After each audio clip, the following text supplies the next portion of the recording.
Les amis, bonjour, j'espère que vous allez bien. Aujourd'hui, on se retrouve pour une nouvelle vidéo sur Ninja pour la préparation de la 205 avant notre départ pour la Slovénie.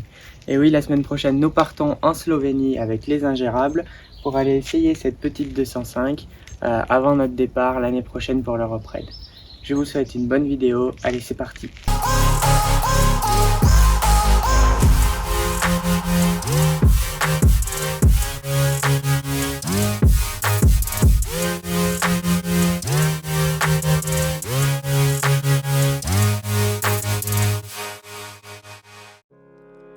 Ayant fait monter 2 pneus 4 saisons neufs sur mes jantes, j'ai pris la décision de les placer à l'arrière, donc sur les 2 roues arrière, pour passer mes roues arrière en pneus été, qu'on voit là à l'écran, à l'avant, venant remplacer ainsi mes pneus hiver.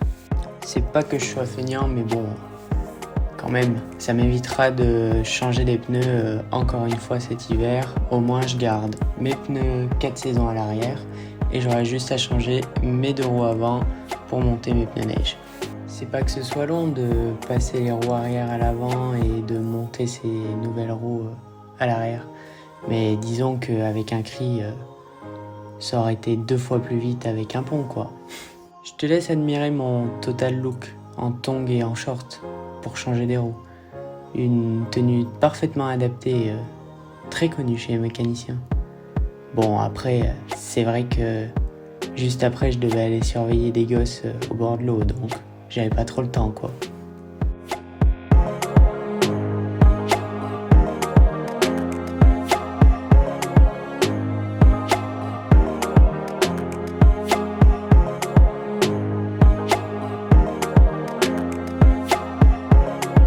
Après de longues minutes à avoir monté et démonté des jantes sur cette 205 à l'aide d'un cri que j'avais taxé au C15 puisque j'avais pas celui de la 205, j'ai reposé la voiture et terminé de serrer les goujons à la clé dynamométrique. Je te laisse profiter.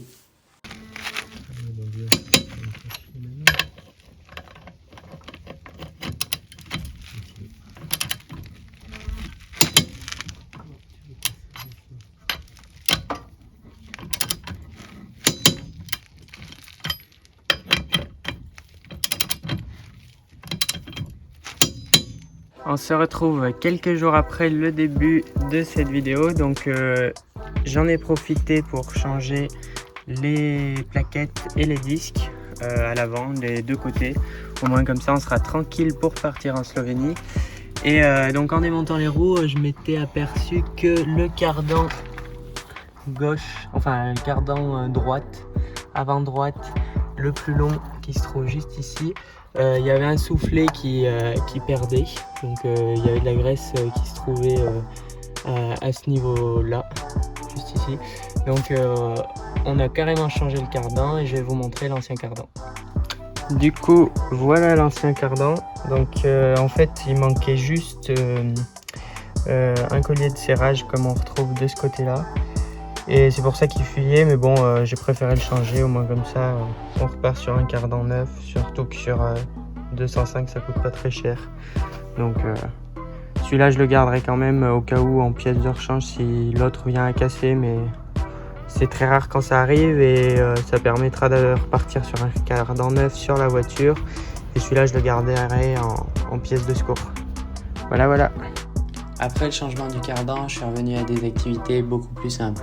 J'avais acheté un petit coffre de toit à 19 € sur le Bon Coin, datant des années 90, qui se trouvait pas loin de chez moi.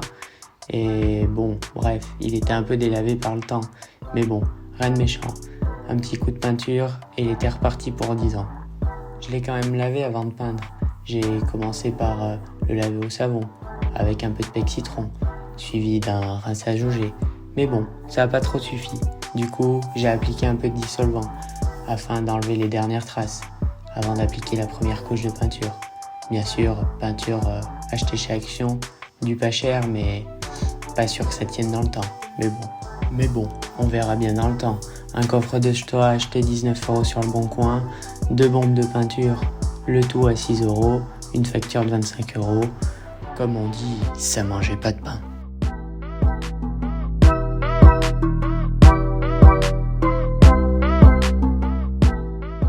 Le Le temps que la peinture séchait, je me suis attaqué au rétro passager, auquel il manquait la petite tirette permettant de le régler de l'intérieur.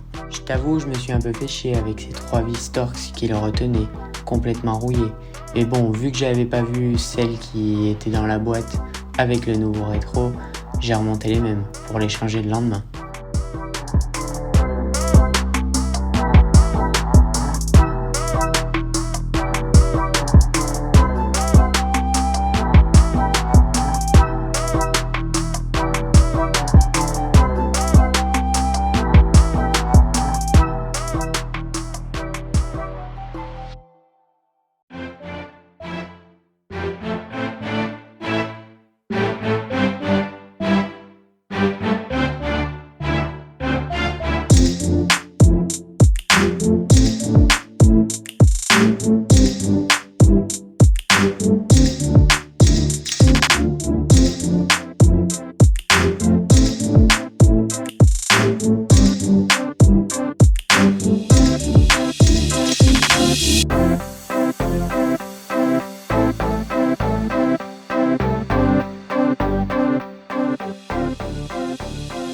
Enfin, je sais pas si tu te rappelles, mais je m'étais fait embarquer mon petit gicleur arrière en passant la voiture au rouleau. Du coup, j'en ai commandé un nouveau sur internet.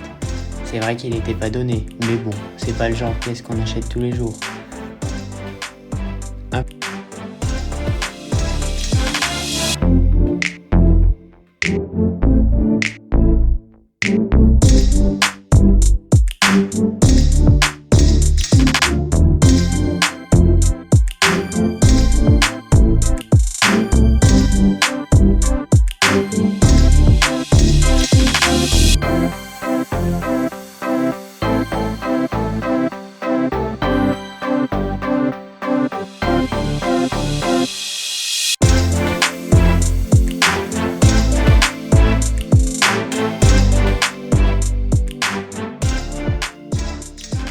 Un peu vexé de cette expérience, du coup j'ai décidé de le coller.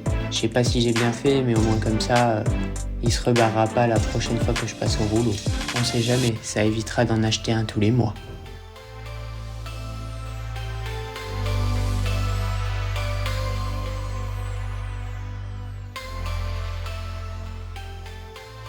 C'est pas que je t'aime pas, mais je vais être obligé de te laisser, parce que j'ai pas monté la suite de la vidéo. C'est vrai qu'en 2 jours, j'ai tourné pas mal de rush, mais du coup ça fait pas mal de taf en montage maintenant. Et puis si je monte tout dans une vidéo, ça fera une vidéo de 30 minutes, où tu regarderas même pas la moitié. Du coup, je pense que 2 vidéos de 10 minutes, ça sera plus adapté, surtout pour regarder un mec qui fait de la mécanique, franchement. Bon allez, je te laisse, à la semaine prochaine, et surtout n'oublie pas de t'abonner à la chaîne, de lâcher un pouce bleu si la vidéo t'a plu, et de lâcher un commentaire si tu le souhaites. Ça m'aide au référencement. Allez, ciao!